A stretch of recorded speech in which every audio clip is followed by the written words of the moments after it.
Uma menina de 16 anos, filha de um tintureiro sem instrução formal, sem nenhuma autoridade na cidade dela, que escrevia cartas para reis, rainhas, para o próprio papa. E vejam só, o mais curioso, o papa ouvia o que ela dizia. Em 1376, essa menina com 29 anos vai atravessar a Itália a cavalo sobre os Alpes, chegar a Avião e convencer o Papa Gregório XI a encerrar quase 70 anos de cativeiro em Avignon. Hoje a gente vai falar sobre Santa Catarina de Sena, virgem terciária dominicana, copadroeira da Europa, padroeira da Itália, que morreu aos 33 anos exausta de tentar segurar a unidade da igreja, e que a mim é muito cara. Ontem nós falamos de Santa Giana, patrona, madrinha de uma das minhas filhas, né, amiga do céu. Hoje, Santa Catarina de Sena, aquela que deu o nome à nossa Catarina, nossa filha mais velha. Eu tô aqui todo santo dia pra gente descobrir juntos todos os santos do dia. Tudo bem com vocês? Eu sou o Thiago Lacerda. Esse é o Todo Santo Dia do dia 29 de abril. A gente vai ver a história de Santa Catarina de Sena e depois a gente vai ver, obviamente, os outros santos do dia de hoje, todos grandes santos. Para entender Santa Catarina de Sena, a gente tem que entender o século em que ela viveu, tá? A gente está aqui no século XIV, século da peste negra, século em que a Europa perde um terço da população em pouquíssimos anos, e a gente está na Itália, que é esse mosaico de cidades-estado que eu já falei aqui outras vezes. Eu vou trazer o mapa para vocês, um mapa um pouco anterior, tá? Esse mapa aqui representa o século X, portanto, alguns anos antes. Mas lembrem que aqui nós temos uma infinidade de cidades, toda essa parte aqui, que vão se desligando de algum modo do Império, do Sacro Império, e se tornando repúblicas, se tornando cidades independentes.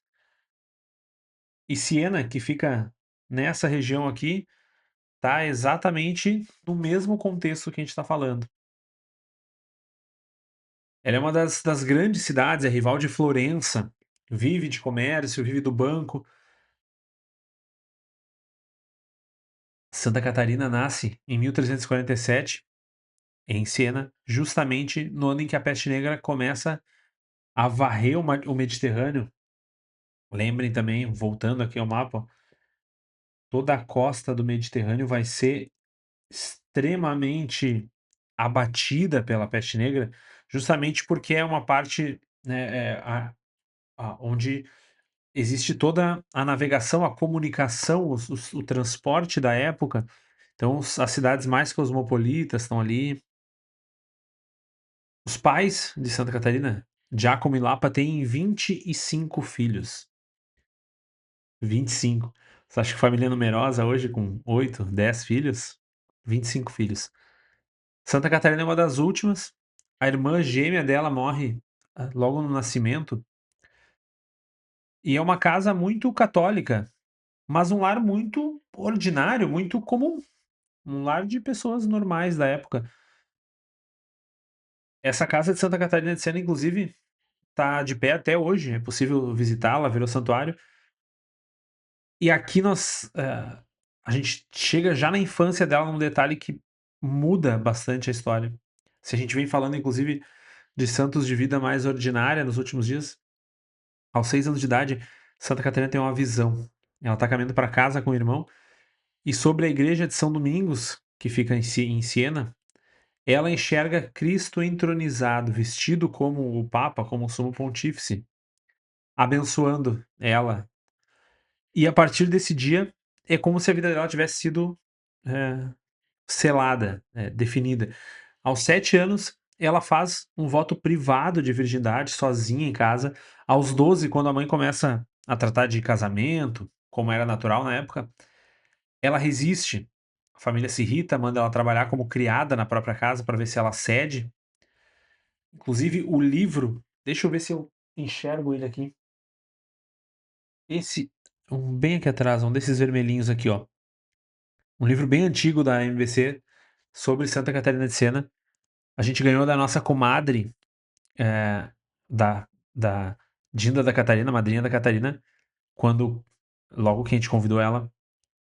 E é uma história muito boa de ler. O livro traz muito esse período, algumas, histórias cotidianas, assim, dos pais forçando alguma situação, das irmãs forçando alguma situação, no intuito de mostrar para ela, de tentar ensinar uma lição, de tentar mudar a mente dela sobre aquela "loucura", entre aspas. Com 16 anos, ela segue sem ceder, ela corta os cabelos, se entrega e os pais, reconhecem que ali não tem casamento que vai acontecer. Ela pede então para entrar nas Mantelate, as Irmãs da Penitência de São Domingos. Não eram propriamente freiras, tá, elas eram terciárias dominicanas, em geral viúvas, normalmente mulheres bem mais velhas que Santa Catarina, e elas recebiam o hábito, mas viviam em casa. Então, hoje a gente já tem essa divisão, eu sempre lembro isso, né, a gente tem a divisão já de vocações um pouco mais definida, mas nesse momento os terciários, em geral, são pessoas, nesse caso aqui o grupo de mulheres, que vivem o carisma, mas não vivem a comunidade. A grosso modo, tem nuances, cada lugar vai ser um pouco diferente, mas a grosso modo é isso. Então, em geral, eram mulheres que já tinham vida, já tinham casa, já tinham, tiveram filhos. Quando viúvas, elas tomavam o hábito e continuavam em casa. Em geral, moravam com os filhos, cuidadas pelos filhos e netos. Não era um tanto comum, nessa época, nessa região, terciárias dominicanas tão jovens assim.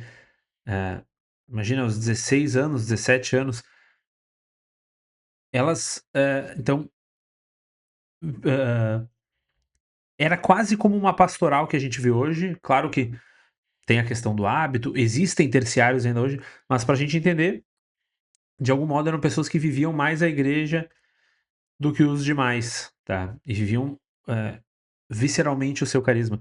Santa Catarina foi a primeira virgem jovem aceita no grupo, contra a vontade da maioria, inclusive, justamente pela insistência dela. Por 3 anos, ela vai se trancar no próprio quarto na casa do pai,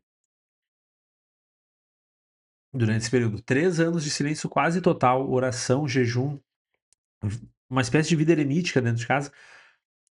Não é um convento de clausura, é o quarto dela, mas ela faz daquilo, né, no meio do barulho da família com 25 filhos, atrás daquela porta ela faz a sua própria clausura, e nesse retiro acontecem os fenômenos místicos que a igreja documenta na vida dela, os primeiros êxtases longos, conversas com Cristo, que a tradição chama de matrimônio místico, em que Nossa Senhora entrega um anel invisível como sinal de aliança. Aos 21 anos, Santa Catarina sai do quarto, e aí quando ela sai de vez. Ela vai pra rua, vai para os hospitais, vai cuidar dos doentes da peste, que ninguém quer tocar, ninguém quer correr o risco.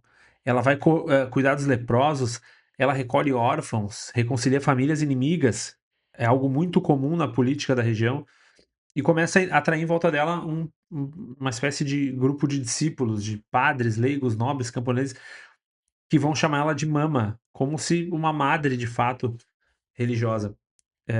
Santa Catarina tinha 20 e poucos anos e era chamada de mãe por homens, de 40, 50, 60, homens e mulheres muito mais velhos. Aí, então, diante dessa nova etapa de vida, digamos, nós temos, eh, quase a parte mais ousada da vida de Santa Catarina, ainda que é claro que o trabalho caritativo dela era extremamente ousado. Esse livro também que eu citei, que tá aqui, cita alguns episódios, inclusive, de ela, bebendo água, da limpeza das feridas dos doentes da peste.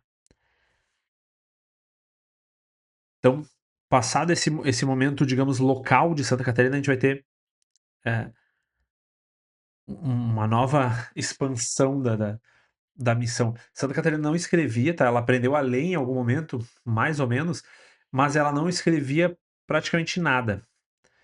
Ela ditava as cartas dela, ditava livros inteiros, nós temos livros de Santa Catarina em italiano vulgar, mas com uma força e uma teologia, assim, chocantes, especialmente para uma menina, agora já uma mulher, sem instrução nenhuma, que mal sabia ler e que sequer sabia escrever.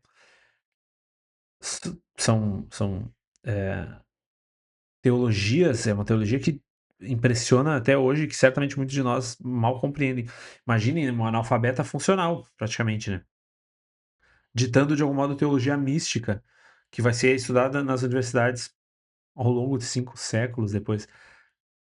Hoje nós temos preservadas mais ou menos 380 cartas, mais o Diálogo da Divina Providência, que é a obra-prima dela, digamos, e mais um conjunto de algumas orações. As cartas são para diversos lugares. Tem cartas para abades, para cardeais, para rainhas, para mercenários ingleses no comando de companhias mercenárias, para Bárbara Visconti, para a rainha Joana de Nápoles e, obviamente, para o Papa. O Papa Gregório XI, um Papa francês que estava em Avignon junto com a corte papal desde 1309, Santa Catarina escreve para ele, resumindo, que ele deve parar de ter medo, que ele deve parar de hesitar, que ele deve voltar para Roma, que o povo clama em Roma e que ele deve fazer o que deve, ele tem de fazer o que deve ser feito. Ser homem viril, a expressão dela. Se o homo virile, ou seja, imaginem, ela diz ao Papa: seja homem, honre a missão, honre o pontificado. Uma mulher de 28 anos, uma leiga, semi-analfabeta, terciária dominicana, sem título de nobreza, sem família nobre, diz pro Papa: seja homem, coragem, não seja um covarde.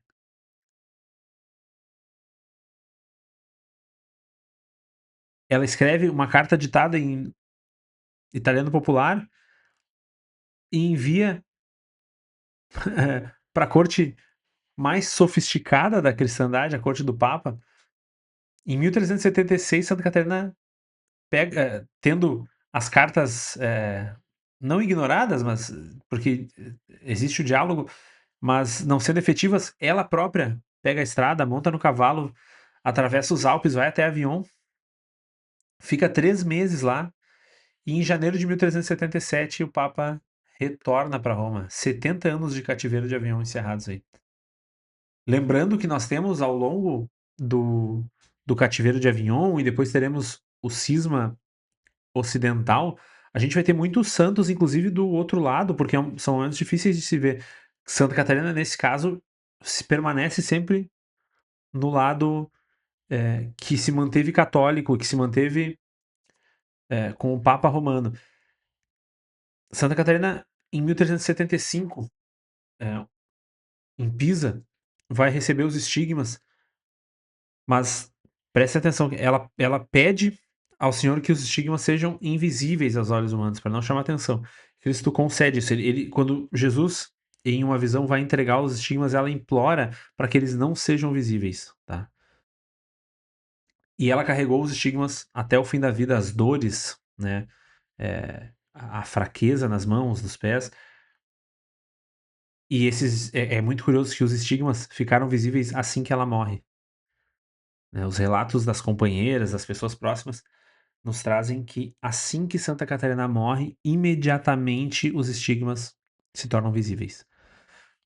Bom, o Papa Gregório XI ele volta para Roma em 1377, morre em 1378, e aí começa aquela que é a maior tragédia do século e talvez responsável por todos os grandes problemas de autoridade que nós vamos ter nos séculos seguintes.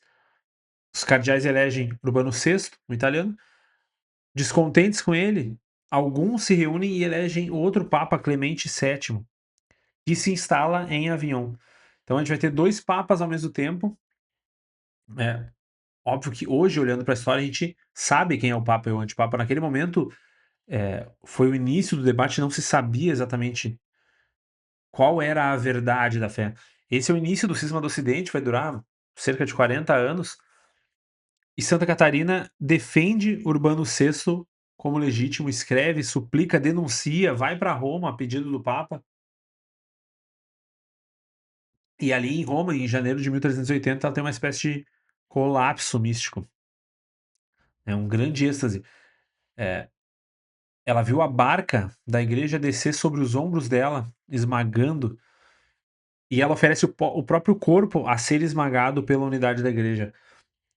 Ela foi piorando, foi paralisando, e no dia 29 de abril de 1380, com 33 anos, ela morre. Quer dizer, ela sentiu a visão mística foi se replicando fisicamente. O Martirológio Romano, eu faço questão de ler aqui, diz: "Festa de Santa Catarina de Sena, virgem e doutora da igreja, que jovem ainda vestiu o hábito das irmãs da penitência de São Domingos e ardendo de amor a Cristo e à igreja, sua esposa, alcançou de Deus a graça de fortes virtudes. Ela ditou doutíssimos livros de doutrina e mística, defendendo a fé católica, não temeu trabalhar com todas as forças pela paz interna na igreja e pelo regresso do Romano Pontífice à sua sede."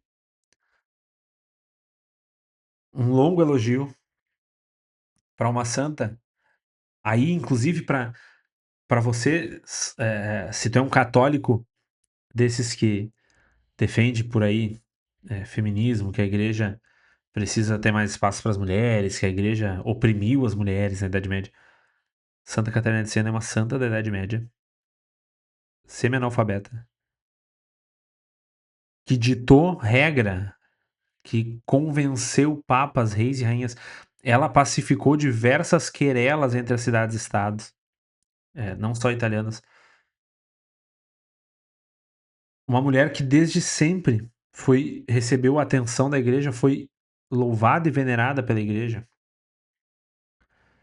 Ela foi canonizada em 1461, 60 anos depois, pelo Papa Pio II, Pio II.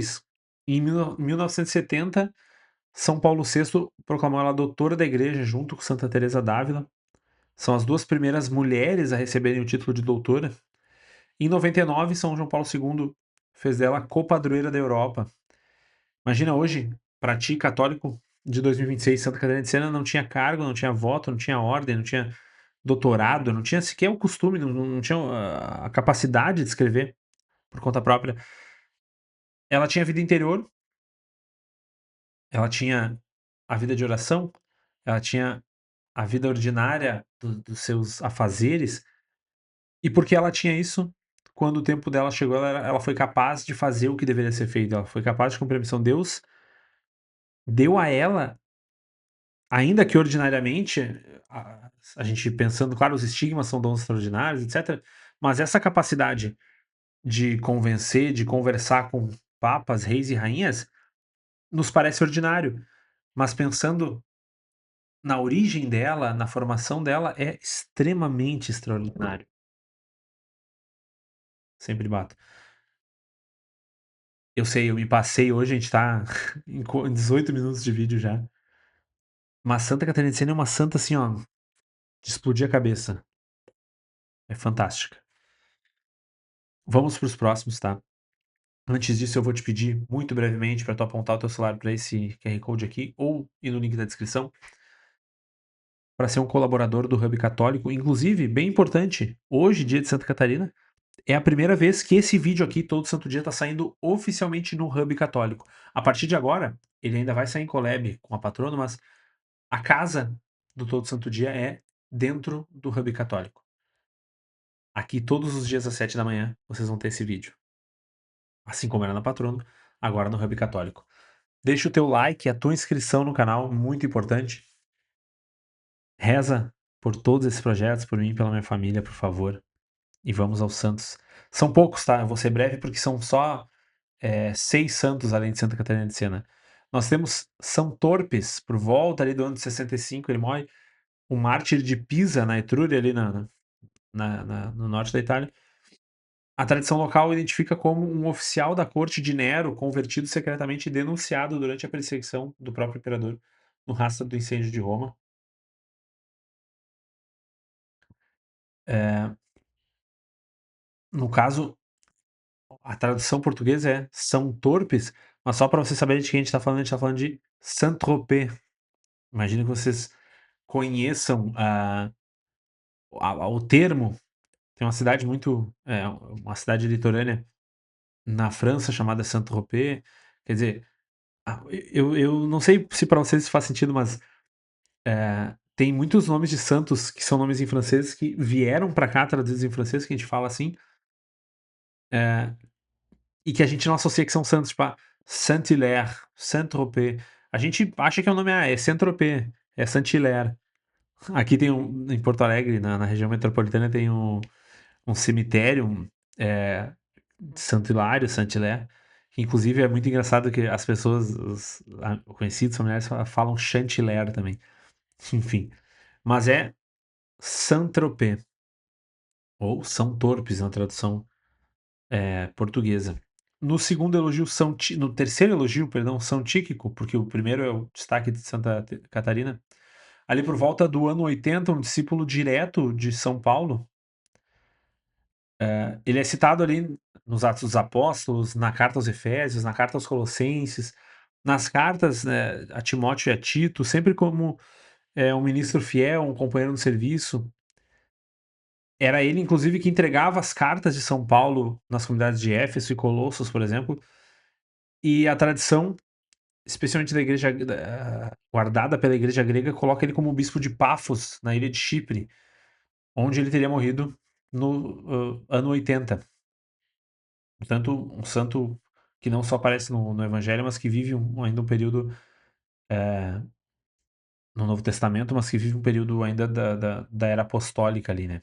Não morre logo nos anos 40, 50, mas vive até quase o final do século. São Severo de Nápoles elogia o seguinte: bispo de Nápoles entre 363 e 409, quando ele morre. É um contemporâneo e amigo pessoal de Santo Ambrósio de Milão, um irmão de episcopado. Santo Ambrósio era bispo em Milão, São Severo bispo em Nápoles. Construiu diversas basílicas em Nápoles, fundou o mosteiro, o Batistério de San Giovanni em Fonte, que até hoje está de pé, e é o batistério ocidental mais antigo conservado. Foi uma peça central ele, né, São Severo, na defesa da fé nicena contra o arianismo, especialmente na Itália meridional. Inclusive, a pia, o batistério, San Giovanni in Fonte, ele pode ser visitado hoje. Quem puder, se estiver na Itália, vá lá. No quinto elogio, São Hugo de Cluny, conhecido como São Hugo o Grande, é o sexto abade de Cluny e provavelmente o mais influente. Lembre, a história de Cluny vai ser apresentada com mais detalhes no curso Pilares da Ordem. Está terminando de ser produzido, ainda não temos o lançamento, mas comenta aqui embaixo se tu quer, tá interessado em aprender sobre ele. Pilares da Ordem vai ser um curso sobre a história da igreja através da vida dos grandes santos fundadores das ordens religiosas. São Hugo, então, ele governou a abadia por 61 anos, de 1049 a 1109. Foi a gestão abacial mais longa da Idade Média, e Cluny chega no auge sob o governo dele. Cluny, que foi, apesar de ter durado, pensando hoje, poucos anos, acho que 2, 3 séculos, ah, foi ser destruído de fato na Revolução Francesa, mas já era outra Cluny, digamos. Ela é importantíssima porque ela foi a primeira congregação, digamos, que cria esse negócio que eu sempre brinco que é de multinacional, né, de hierarquia, diversos mosteiros, diversas abadias sob a mesma, não apenas a mesma regra, mas a mesma governança. Cerca de 10.000 monges e mais de 2.000 mosteiros estiveram sob São Hugo, tá? E foi conselheiro pessoal de 9 papas, incluindo Gregório VII, que era beneditino cluniacense. Atuou como mediador na querela das investiduras entre o papado e o Sacro Império. Lembrem que o Sacro Império, aquela briga costumeira de querer ordenar bispos, etc. E ele que iniciou a construção da Basílica Abacial de Cluny III, que foi a maior igreja da cristandade até a nova Basílica de São Pedro no século XVI. Foi canonizado só 11 anos depois da morte dele, uma das canonizações mais rápidas. Tirando ele, eu acho que, se eu não me engano, apenas São Francisco e Santo Antônio. Talvez tenha um ou dois aí no meio. Mas ele está certamente entre os 10 mais de canonização mais rápida. Depois Santo Arcado de Avranches, abade de São Vítor de Paris, que foi um dos grandes centros intelectuais do século XII, e depois se tornou bispo de Avranches, na Normandia, em 1162. Vejam como o padrão de grandes abades se tornando bispo segue em momentos muito específicos, tá? E por fim, Santo Antônio Kim Song-mu, mártir coreano, leigo coreano, que abre a casa dele em Seul para as reuniões clandestinas, para as missas, para as catequeses, durante a dinastia Joseon, uma dinastia que perseguiu os católicos fortemente. Ele foi preso, torturado para que apostatasse, e quando recusou, foi degolado dentro da prisão em 1841. Tá? No rastro ali do segundo grande surto da perseguição de Jihai.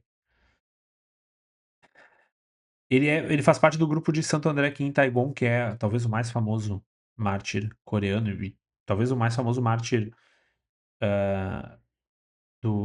da Ásia ali, né? Esses aí foram os nossos santos de hoje, 29 de abril. 7 histórias bem diferentes. Santa Catarina, que tem uma história vastíssima, que a gente não falou 1% da história dela aqui. Me conta qual deles te chama mais atenção, de qual tu gostou mais. Se tu já leu o livro de Santa Catarina de Sena, esse que tá aqui assim, acho que é esse aqui, ó. Meu Deus, tá bem nele. Comenta aqui, deixa o teu like, tua inscrição, ajuda nesse Pix aqui. Pode ser colaborador mensal ou um colaborador pontual. O link também vai estar na descrição. E eu te espero aqui no Hub Católico amanhã para mais um Todo Santo Dia, ou pro DPA, ou pro vlog. A gente tá cheio de conteúdos aqui no Hub agora. Até amanhã. Tchau.